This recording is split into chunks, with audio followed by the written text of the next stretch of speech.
Lord's में कौन मारेगा बाजी? भारत और इंग्लैंड के बीच लॉर्ड्स में खेला जा रहा सीरीज का तीसरा टेस्ट रोमांचक मोड़ पर है। इंग्लैंड ने भारत के सामने जीत के लिए 193 रन का लक्ष्य रखा है। जवाब में चौथे दिन का खेल खत्म होने तक भारतीय टीम ने 4 विकेट खोकर 58 रन बना लिए। आज मैच के आखिरी दिन भारत को मैच जीतने के लिए 135 रन बनाने हैं। दूसरी पारी में भारत की शुरुआत खराब रही और यशस्वी जायसवाल बिना खाता खोले आर्चर की गेंद पर आउट हुए।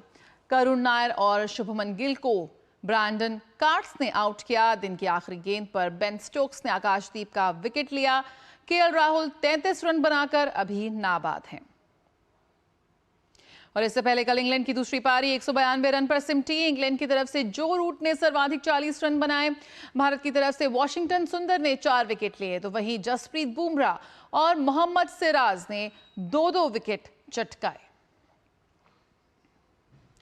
तो यहां पर इंग्लैंड की दूसरी पारी 192 रन पर सिमटी है और वॉशिंगटन सुंदर ने 4 विकेट जरूर लिए, लेकिन फिलहाल अभी भारतीय टीम को अगर लॉर्ड्स जीतना है तो 100 से ऊपर का यहां पर उनको टारगेट है।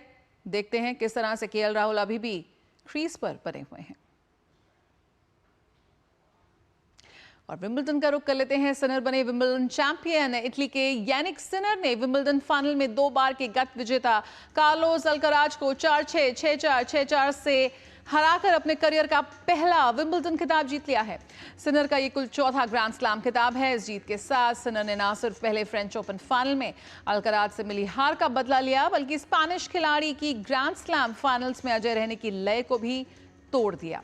सिनर को मैच के पहले सेट में हार मिली, लेकिन उसके बाद शानदार वापसी करते हुए आगे के सभी सेट जीतकर मुकाबला उन्होंने अपने नाम किया।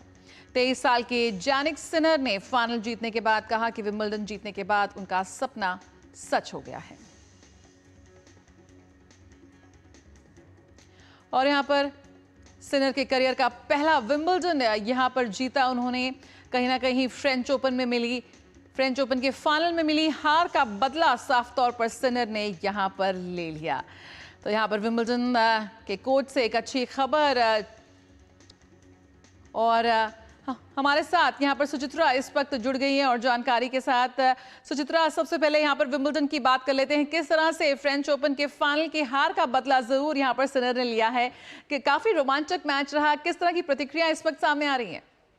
जी बिल्कुल जया, फ्रेंच ओपन फाइनल में सबसे लंबा जो फाइनल खेलने का रिकॉर्ड बनाया था इन दोनों ने, सिनर ने और अल्कराज ने। और सिनर ने उस मैच में 3 चैंपियनशिप पॉइंट गंवा दिए थे। तो सिर्फ 35 दिन पहले आप एक खिलाड़ी के खिलाफ जीतने की स्थिति में होते हैं, 3 चैंपियनशिप पॉइंट गंवाते हैं और वो मैच हार जाते हैं, तो बहुत मुश्किल होता है ऐसी हार से उबरना। लेकिन जिस तरह से वापसी की है यानिक सिनर ने, ये उनकी मानसिक मजबूती को दिखाता है कि अल्कराज के खिलाफ वो उतरे, पहला सेट यहां पर भी हार गए, लेकिन इस बार पासा पलटा। इस बार पहला सेट हारने के बाद एक शानदार वापसी की यानिक सिनर ने और दिखाया कि क्यों वे दुनिया के नंबर 1 टेनिस खिलाड़ी हैं। और जब बात आती है बड़े मुकाबलों की, बड़े खिलाड़ियों की, तो जो खेल कौशल है वो तो मायने रखता ही है, वहीं मानसिक मजबूती उससे कहीं ज्यादा मायने रखती है कि आप दबाव में कैसा प्रदर्शन करते हैं, आप पिछली हार को भुलाकर कितनी जल्दी वापसी करते हैं।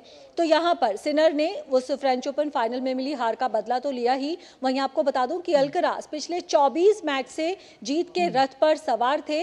उस रथ को आखिरकार रोका है यहाँ पर यानिक सिनर ने। और इन दोनों के आपसी मुकाबलों में भी लगातार अल्कराज के खिलाफ 5 हार के सिलसिले को यहाँ पर तोड़ा है यानिक सिनर ने। तो एक बड़ी जीत यानिक सिनर के लिए, और टेनिस की दुनिया में एक जो ये नई राइवलरी हमें उभरते हुए दिख रही है, उसमें एक नया अध्याय, उसमें एक रोचक अध्याय। बिल्कुल सुचित्रा, लॉर्ड्स का जिक्र करना होगा यहाँ पर। लॉर्ड्स में इस वक्त काफी रोमांचक मोड़ पर है मैच। केएल राहुल अभी भी क्रीज पर बने हुए हैं, तो यकीन तो जाहिर है कि उम्मीदें उन्हीं से हैं। लेकिन किस तरह की स्ट्रैटेजी के साथ टीम इंडिया इस वक्त आगे बढ़ रही है, क्योंकि शुरुआती नुकसान काफी भारी भी पड़ सकते हैं? जी बिल्कुल, भारत की जो जीत की उम्मीदें हैं वो हम कह सकते हैं कि केएल राहुल पर ही टिकी हैं। पहली पारी में शतक लगाया था उन्होंने, लॉर्ड्स के मैदान पर उनका दूसरा टेस्ट शतक था। तो हम कह सकते हैं कि लॉर्ड्स में खेलना काफ़ी रास आता है केएल राहुल को। और यहाँ से अगर एक अच्छी पारी खेलकर टीम इंडिया को मैच जिता देते हैं, प्लेयर ऑफ द मैच तो बनेंगे ही, लेकिन उनके करियर की सबसे यादगार पारियों में से, उनके करियर के सबसे यादगार मुकाबलों में से एक बन बन जाएगा जी। ये मैच। यहाँ पर तारीफ करनी होगी भारत की गेंदबाजों की भी कि किस तरह से उन्होंने कल जो इंग्लैंड की दूसरी पारी है उसे 192 रन पर सिमटा और वॉशिंगटन सुंदर एक सरप्राइज पैकेज बनकर आए, 4 विकेट उन्होंने लिए और भारत को एक मौका दिया ये मैच जीतने का। यहाँ पर कुछ ना कुछ भारतीय टीम रिग्रेट जरूर करेगी, क्योंकि जो पहली पारी थी वहां पर जो एक साझेदारी थी ऋषभ पंत लोकेश राहुल के जी, बीच जी। में, जिस अंदाज में ऋषभ पंत रन आउट हो गए थे, वो पहली पारी में एक अच्छी स्थिति में थी भारतीय टीम, लेकिन बढ़त नहीं ले पाई थी। दोनों टीमों का जो पहली पारी का स्कोर है एकदम बराबर रह गया था।